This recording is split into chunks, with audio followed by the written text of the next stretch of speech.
prazer, de volta aqui no programa Luz Sideral, o Pão Nosso da Filosofia, edição de 136, uma reflexão com o objetivo de esclarecer, elevar e confortar mentes e corações para uma vivência harmoniosa com as forças cósmicas da Terra e do universo sideral. Bem, o tema de hoje, a dualidade e o uno cósmico, dentro da nossa edição de 136. E hoje esse assunto, então, muito interessante, em se observar aí as duas faces da vida, a da Terra e a do universo.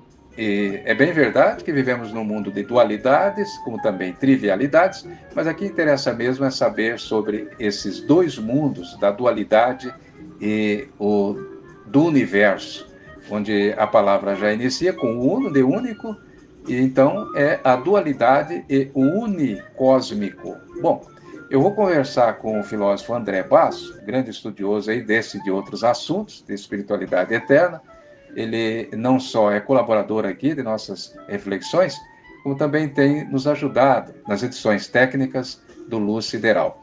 Mas antes eu quero oferecer também aos amigos e amigas que nos acompanham aqui nessa reflexão de hoje, meu contributo sobre o tema, que se observa com muita clareza em nossa vida terrena é a de uma vida plenamente dual, ou seja, já começa aí para nascer, não é mesmo?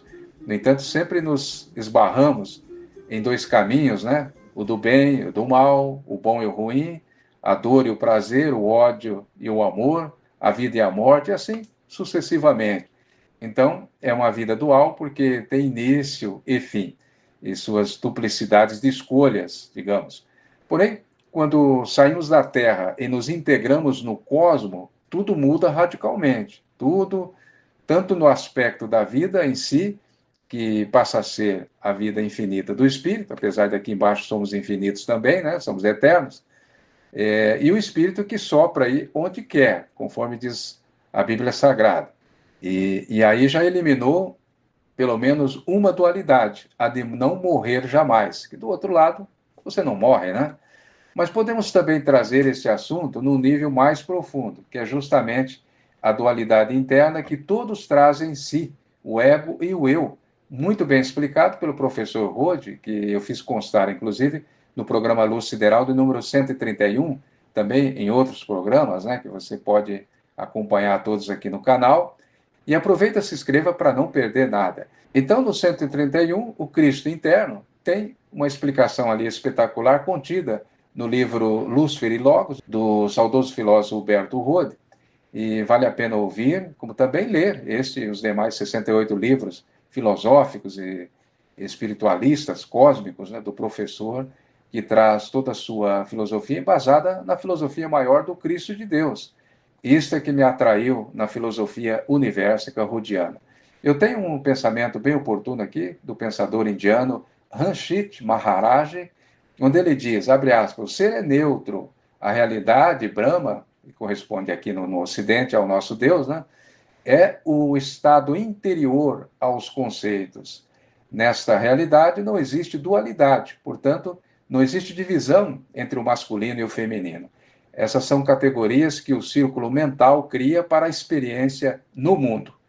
Ponto, fecha aspas. Sim, é o que ele nos fala aqui, é que o espírito é neutro, não tem sexo para ser definido como homem ou mulher, e o corpo material e o espiritual, né, o também denominado de perispírito, estes sim tomam uma definição sexual momentânea, né, dentro de um período de evolução. Mas o ponto central aqui neste pensamento de Ranjit é a inexistência de divisão no universo. Somos uma essência só, olha só. Mas voltando ao tema, dualidade e o uno cósmico, para compreender melhor a questão da dualidade que está relacionada ao ego, que é aquilo que nos puxa para baixo, né? Ou seja, a vivência dos sentidos animalizados e ligados ainda à matéria densa, chumbados à terra, como se fosse aí a gravidade terrena, enquanto o eu, que é a alma, é o que nos eleva ao universo, quer dizer, a essência do que realmente somos, energia pura, o espírito que é energia cósmica, centelha divina, daí a explicação para a frase, Deus fez o homem é a sua imagem e semelhança. Claro, o homem aqui gênero humano, então tanto faz homem ou mulher. O Rode explica que tanto um como o outro são necessários, o ego e o eu, mas o ego tem que ser servo do eu. Daí ele nos oferece uma analogia interessante. Quando Jesus foi tentado pelo diabo no deserto, ou seja, pelo ego, que tentou inflar o Cristo, se tu me adorares, eu te darei todos os reinos do mundo. Mas como assim? Se o planeta já era do Cristo? Mas não só a Terra, como também a Lua, onde a autoridade do Cristo prevalece.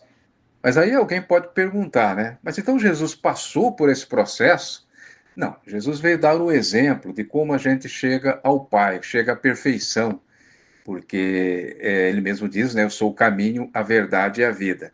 Então ali veio mostrar a todos nós que nós temos que vencer o ego. E é claro, Jesus venceu o ego bem antes da fundação da Terra, né?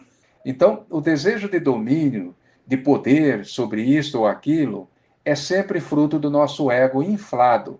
Já o eu só deseja ser livre para voar pelo universo infinito, que é a sua casa, aliás, né? A sua morada e só para onde quer.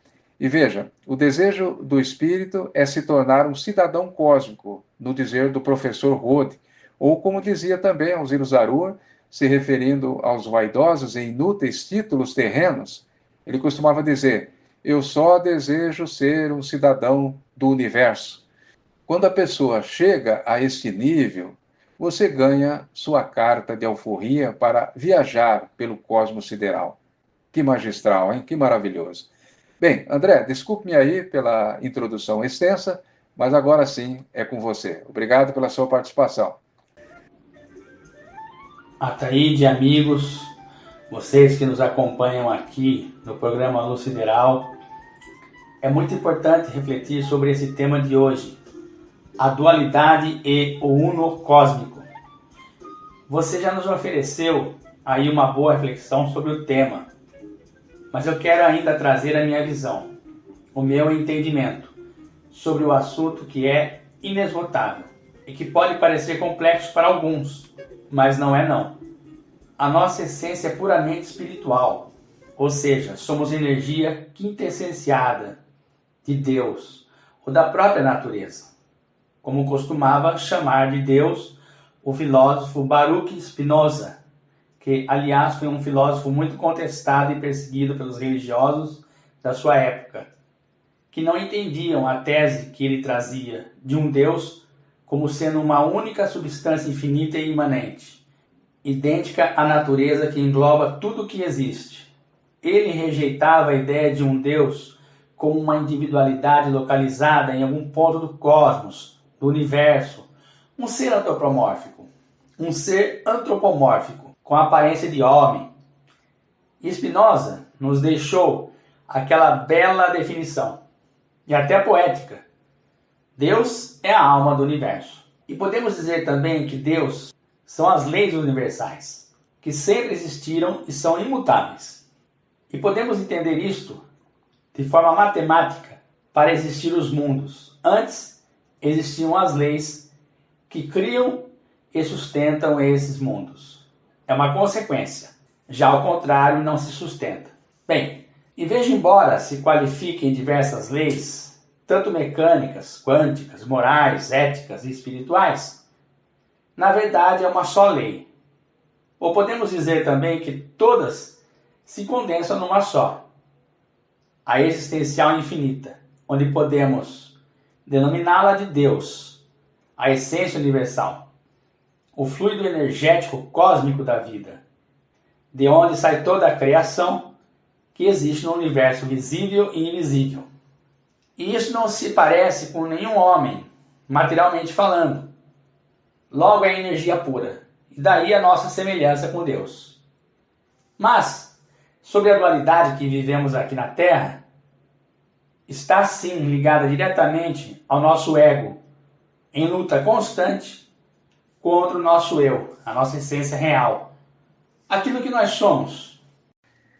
André, não te cortando, já te cortando, eu quero fazer uma colocação para você continuar falando aí, por gentileza. Quando Jesus nos traz aquele pensamento, aquela frase, né, que realmente é bastante intrigante, e nos faz pensar na profundidade, na grandiosidade daquelas palavras dele. Vós sois deuses. Então, nesse aspecto, dentro do nosso tema aí que nós estamos discutindo, dualidade e uno cósmico, né? Nós podemos entender isso como a cosmocracia divina da unidade no universo. Como é que você vê isso? Olha o poder de democracia e cosmocracia do gênio Cristo. Vós sois deuses. Ele podia ocultar isso, ele podia esconder isso. Mas não, eu cheguei nesse estado de grandeza e plenitude, vou guardar para mim. Não, ele falou, vós sois deuses. Vós estáis confundindo a vossa identidade. A vossa identidade é o eu, é o Cristo interno. A vossa essência é igual à minha. A única diferença é que eu despertei faz tempo, mas vós precisais despertar. Vós sois a luz do mundo. Olha aí, a energia circulante.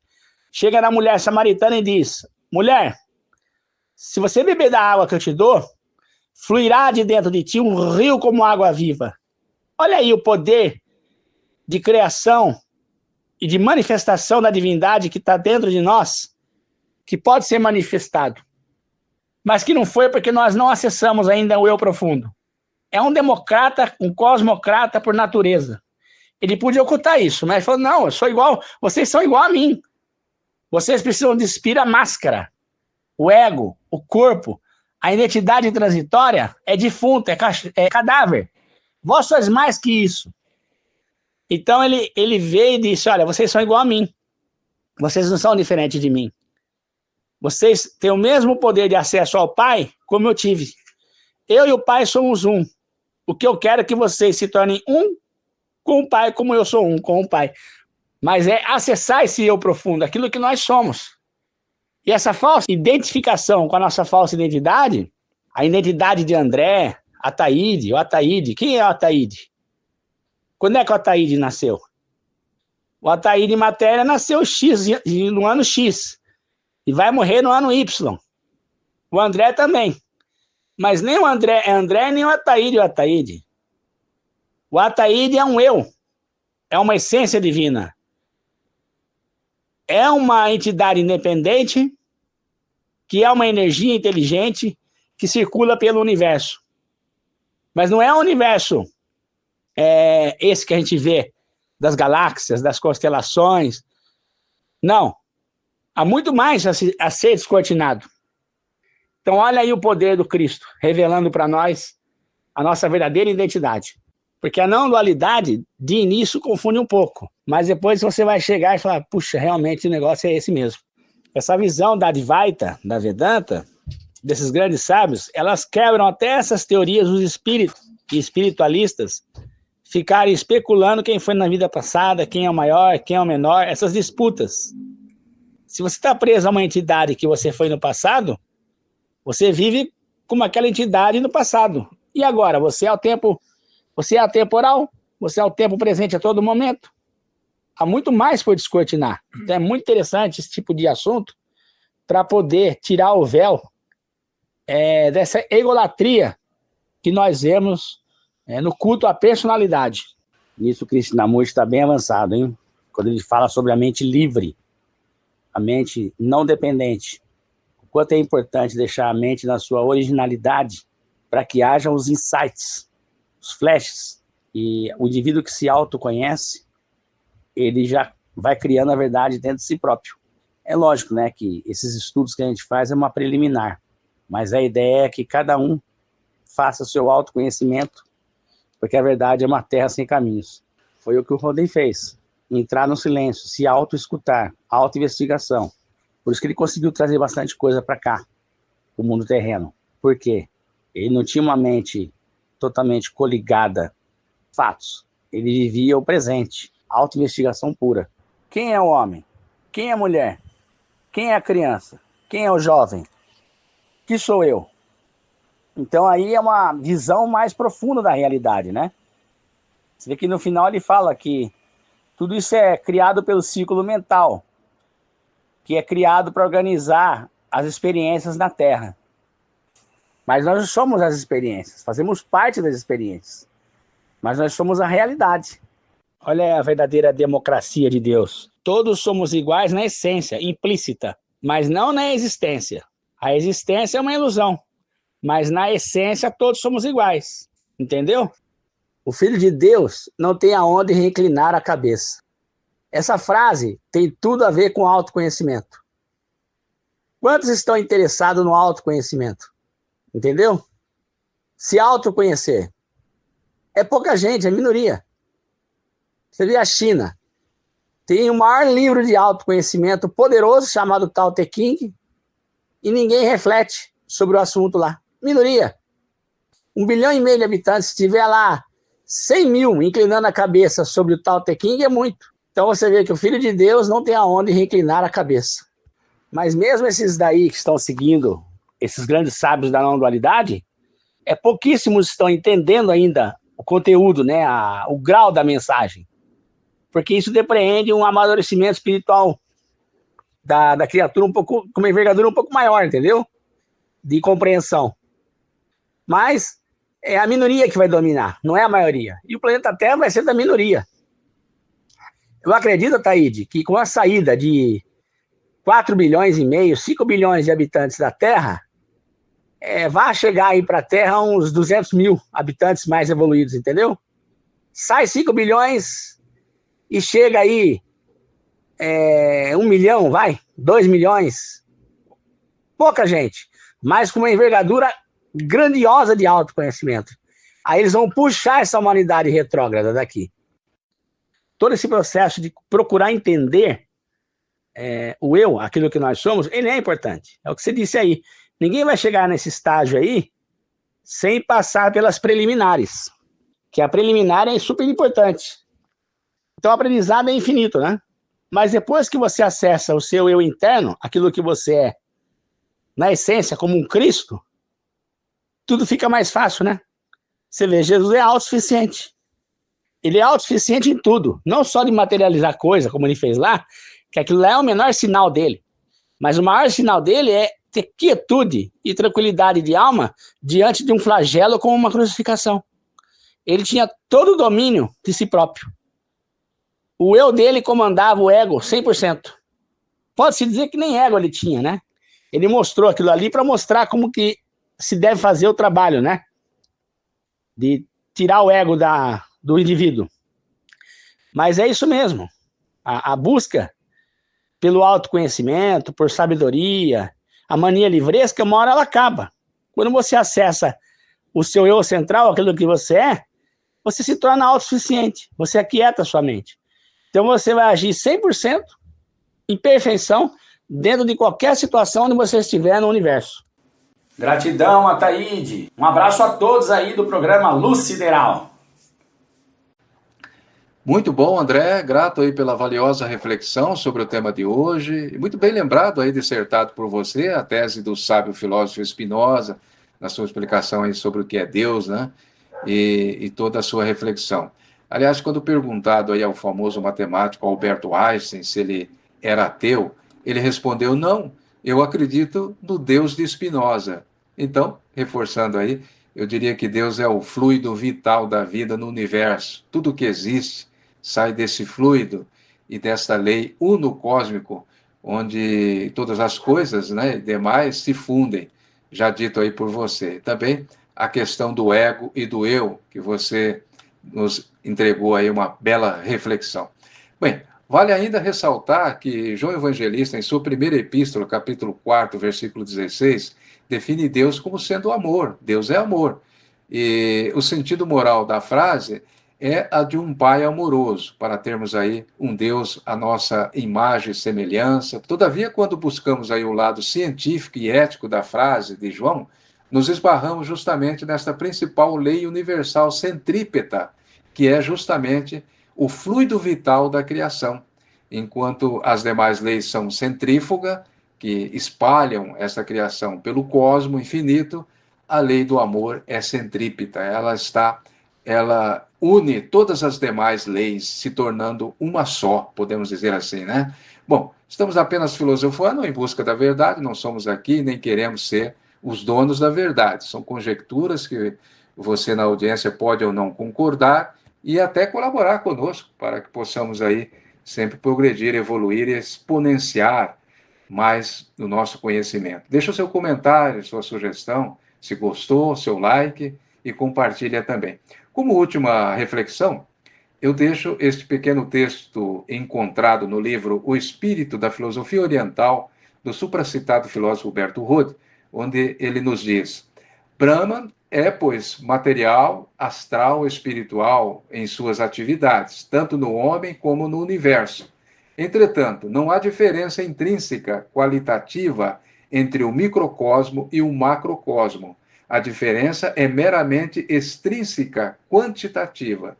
Tanto o microcosmo humano e o macrocosmo do universo são agregados de indivíduos, pouco importando o número dos mesmos.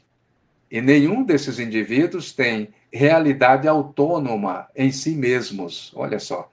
Continua. Toda a realidade lhes advém de Brahman, ou seja, de Deus, que é a única essência universal. Os outros seres são apenas existenciais, individuais. Ponto, fecha aspas. E aqui se entende, então, por que do monismo universal. Porque fazemos parte dessa única essência que é Deus. Bem, esperamos ter esclarecido o tema proposto hoje e nos encontraremos no próximo programa, sempre com uma boa reflexão filosófica. Obrigado pela sua audiência, muita paz, saúde e luz sideral na sua vida. Até a próxima reflexão.